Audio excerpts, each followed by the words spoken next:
바이블루트 오늘 주시는 귀한 하나님의 말씀은 데살로니가전서 5장 19절에서부터 22절까지의 말씀입니다. 같이 함께 읽습니다. 시작. 성령을 소멸하지 말며 예언을 멸시하지 말고 범사에 헤아려 좋은 것을 취하고 악은 어떤 모양이라도 버리라. 아멘. 오늘 주시는 데살로니가전서 5장의 말씀은요, 진짜 우리에게 주시는 생명의 말씀 가운데 성령이라고 하는 이 단어가 우리에게 미치는 영향력이 얼마나 큰지에 대해서 말씀을 주는 겁니다. 성령에 대해서 데살로니가에서는 왜 소멸하지 말고 예언이란 말을 멸시하지 말고 이런 표현을 썼을까요? 그래서 드러나지 않는 백그라운드를 아는 것은 되게 중요해요. 그러니까 우리가 비하인드 스토리라고 이렇게 얘기를 하지 않습니까?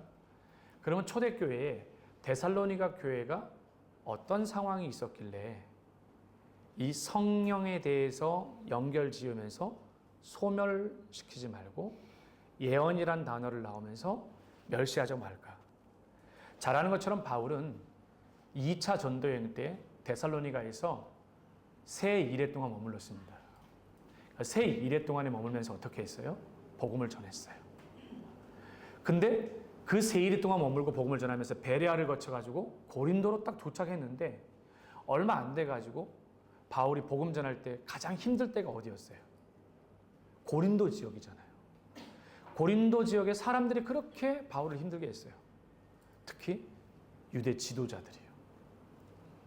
막 지쳐서 막 거기를 떠나고 싶고 힘들어하는 그때에 소식이 전해왔어. 어떤 소식이 전해왔냐면 데살로니가 교회가 이방인들로만 구축된 교회들인데 얼마나 약하겠어요, 그 교회가. 이방인들이요. 관심도 많이 가야 하고 사랑도 많이 줘야 되고 예배도 하나하나 가르쳐 줘야 되고 하나님의 말씀도 떠먹여 줘야 되고 하는 그런 가운데 또 지리적으로는 또 너무 중요한 곳이네요. 로마의 또 다른 심장부라고 제가 설교했었잖아요. 그러다 보니까 여기 데살로니가가 너무나도 중요한데 이 사람들이 거짓 교사들이 주의 재림 강림에 대해서 문제를 일으킨 거예요.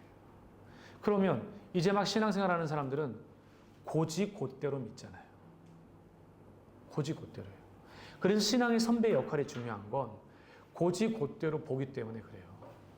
근데 실제로 설문조사에 의하면 대부분의 그리스도인들이 어깨너머로 신앙생활을 배운다라는 거예요. 얼마나 위험천만해요, 여러분. 아, 저건 저렇게 하는 거구나 보고, 아, 저건 저렇게 하는 거구나 보고, 아, 저럴 때는 저렇게 한다고 하던데 듣고 그런다라는 거죠.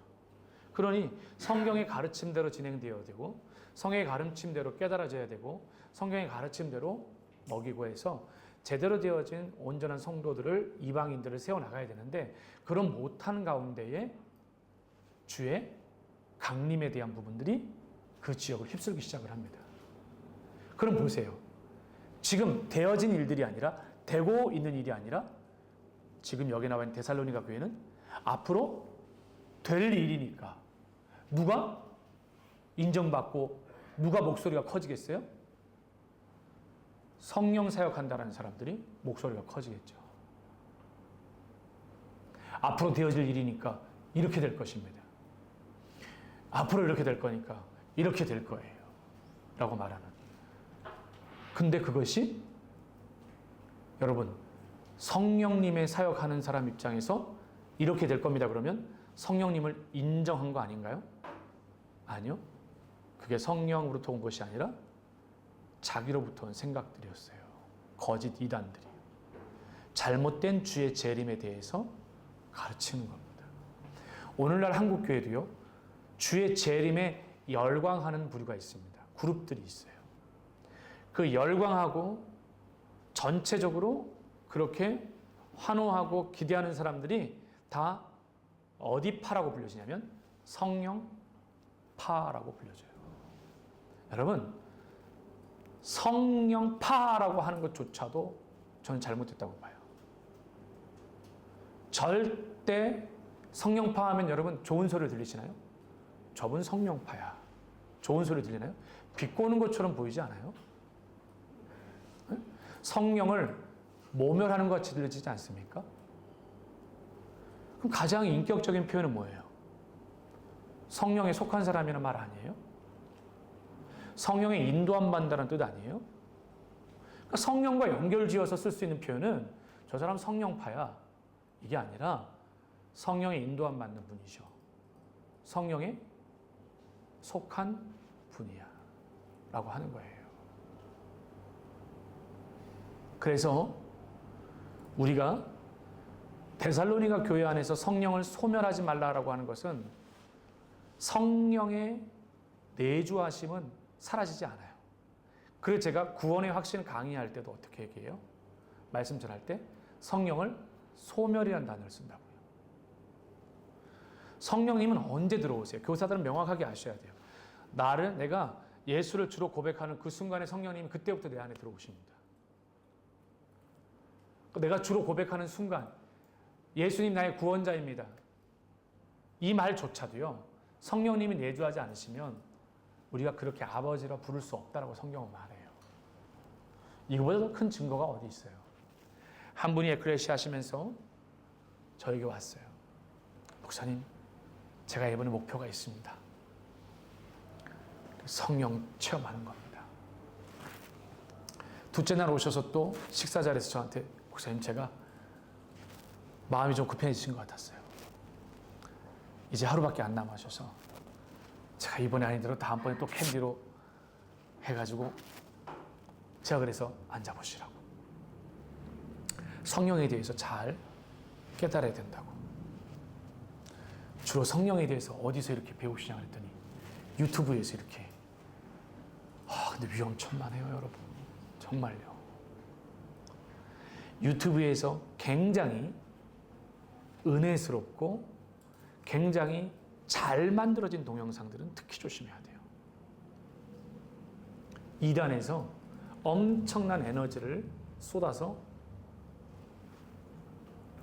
그 유명한 유튜브 목사라고 불리는 것이 바로 그겁니다. 근데 성령님은 그때 그 순간에 우리 안에 내주하신 다음에 성령님 우리를 떠나지 않아요. 성령님이 소멸될 뿐이에요. 왜 소멸될까요? 성령님이 내 안에 들어오시면 성령님이 나를 이끌어가고 나를 주장하셔야 되는데 인생의 왕자, 사형리에서 말하는 포 스피리처럴 로에 나와 있는 인생의 왕자에 누가 앉아있기 때문에? 우리가 앉아있기 때문에 그래요. 입에서는 예수 예수 하지만 결국 다 우리가 인생의 왕자를 이끌어가잖아요. 그러니 성령이 소멸될 수밖에 없죠. 성령이 소멸되는 거죠. 성령님이 우리 안에 내주하시면서요. 사람의 변화가 엄청 오래 걸리잖아요. 서서히 진행이 됩니다. 사람의 변화가. 사람이요. 지난주 성서대학 고급반에서 얘기 나눴어요. 뭐라고 나눴어요? 사람이 바뀌나요? 사람이 바뀌어요? 사모님, 사람이 바뀔까요? 안 바뀌어요? 너무 절망적이지 않아요? 그 성경대로 말씀드리자면 사람은 바뀝니다. 그러나 바뀌기 힘듭니다. 예요. 정답은. 다시. 사람은 바뀐다 안 바뀐다? 바뀝니다. 성경대로 말하면 사람은 바뀝니다. 그러나 바뀌기 힘듭니다. 그래서 뭐가 안 바뀌냐 그러면 사람이 안 바뀐다는 말은 여기서 뭐 말하는 성품이에요. 성품이 잘 안 바뀌어요. 성품이 안 바뀌죠. 그럼 성품이 안 바뀌니까 그냥 그렇게 성경대로 이렇게 베드로도 안 바뀌어가지고 그렇게 쓰셨어요. 아니요, 베드로 바뀌었습니다. 바뀌었어요. 그러나 완전히 바뀐다라는 건 우리는 끊임없이 바뀌어져 가야 되는 거잖아요. 시간이 필요하잖아요. 시간을 좀 가져주면 안 될까요? 시간이요? 시간을 좀 가져주시면 안 될까요? 사람이 바뀌어지는데 걸리는 시간이요. 하루아침이 바뀐다라면요. 진짜 문제죠. 그러니까 서서히 바뀌어지게 되잖아요. 서서히 바뀌어지게 되었죠. 성령이 소멸되지 않아야만 우리는 서서히 바뀔 수가 있습니다. 성령이 소멸되면 바뀌어지지 않아요. 그대로 딱 멈춰버립니다. 그래서 에클레시아에 살아가는 넷째 날이 되게 중요해요. 넷째 날이요. 계속 걸어가는 거죠. 목회자인 저도 끊임없이 바뀌어져야 됩니다. 완벽과 완전을 기대하지도 않겠지만, 그죠, 권사님? 계속 바뀌어져 가는 거죠. 바뀌어져 가고 있는 거죠. 그 과정을요. 그리고 이 성령의 소멸이 우리 안에 죽고 삶을 결정짓는다고 말할 수 있어요. 적어도 이 불이 꺼지지 않도록 해야 됩니다. 이 불이 꺼지지 않도록요. 인격적으로 성령님을 대하셔야 돼요. 성령님이 내주해 주십시오. 제가 아침마다 출근할 때 항상 이렇게 다 걸어와요. 그다가 해가 맑은 날에는 항상 제가 우리 교회 하늘과 십자가를 다 이렇게 찍습니다. 그때 어느 날 전도사님이 뒤에 오면서 저의 뒷모습을 이렇게, 저는 늘 누가 뒷모습을 보면 되게 부끄러운데 그 사진을 찍으면서 오늘도 우리 교회 제일 높은 곳에 있는 게 십자가 아래예요. 아세요? 여러분, 교회 아래에서 십자가 아래에서 살아야 돼요. 우리 교회에서 제일 높은 게 어디라고요? 승질 부리지 마시고, 분내지 마시고, 위하는 척 하지 마시고, 어떻게 해요? 네? 진짜 사랑을 담아가지고, 진짜 십자가 아래에서만 교회 아래 움직여요. 저는 그래서 어느 날 보는 거예요. 왜 교회의 십자가가 제일 높은 데다가 올려놨는지 이제 알 것 같더라고요. 그래서 야, 니들 십자가 아래 있음을 좀 깨달아라. 그래서 저는 앞으로 그래서 이 말씀 묵상하면서 이렇게 하세요. 누구한테 고치라고 말 안 하려고요. 이제 이렇게 좀 하세요. 저렇게 맞춰 그 말 좀 안 하려고요. 그 하는 얘기도 그렇게 하라는 것도 되게 교만한 얘기더라고요. 내가 그렇게 한다고 해서 사람이 바뀔 것도 아니고 성령님이 바뀌어지는 날. 우리 교사들은 꼭 기억합시다. 우리 교회에서 제일 높은 게 뭐라고요? 십자가가 제일 높더라고요. 십자가 아래에서. 그래서 옆에서 누군가가 보니까는 십자가가 가장 높은 걸 잊어버리고 막 얘기를 하는 게 보여져. 그럼 어떻게 해야 돼요?